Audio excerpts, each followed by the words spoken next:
Registration হৈ যাব, কোনো অসুবিধা নাই। ৰেজিষ্ট্ৰেশ্যন হোৱাৰ পিছত আপোনালোকৰ কাম বহুত আছে, হয় না নহয়?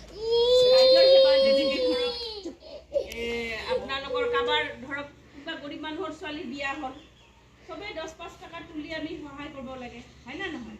কোনোবা ল'ৰা ছোৱালী ভালকৈ ৰিজাল্ট কৰিছে, আমি একো নহ'লেও আমি মহিলা সমিতিৰ পৰা এখন যদি তেওঁক এখন সম্বৰ্ধনা পত্ৰ দিওঁ, হয় না?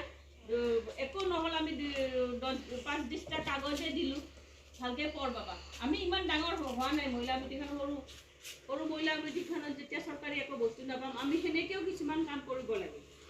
আৰু কেতিয়াবা হ'ব কি যে আজিকালি চবৰে চুগাৰ, হয়নে? আমি হেল্থৰ এটা ডক্টৰৰ লগত কথা পাতি, মই আপোনালোকৰ লগত সদায় জড়িত থাকিম। আমি ডিপাৰ্টমেণ্টৰ লগত কথা পাতি যে সেই কাকৰাগাঁও জনসেৱা মহিলা সমিতিত এটা চুগাৰ টেষ্টৰ মানে এটা ডায়েবেটিছ টেষ্টৰ এটা কেম্প কৰিব লাগে, হয়নে?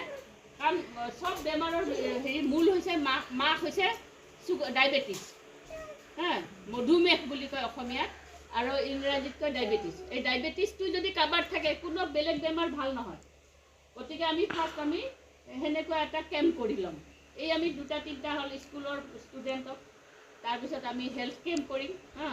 তাৰপিছত আমি চাম যে গাঁওবিলাকত আমি চাম যে ছোৱালীবিলাক ক'ৰবাত স্কুলত নাযায় নেকি। সেইটো আমাৰ কিন্তু বিৰাট দায়িত্ব।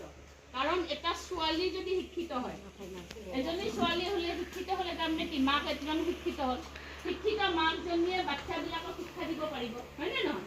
তেতিয়া আমাৰ এই কাকৰাগাঁও অঞ্চলত আমাৰ এই এৰিয়াটো কি হ'ব, ভাল হ'ব। কাৰণ শিক্ষিত মাক হ'লে, কাৰণ ছোৱালীটো আমি মাক হ'বই লাগিব। গতিকে মাকটো শিক্ষিত হ'লে বাচ্চাবিলাক শিক্ষাটো দিয়া ভাল হ'ব।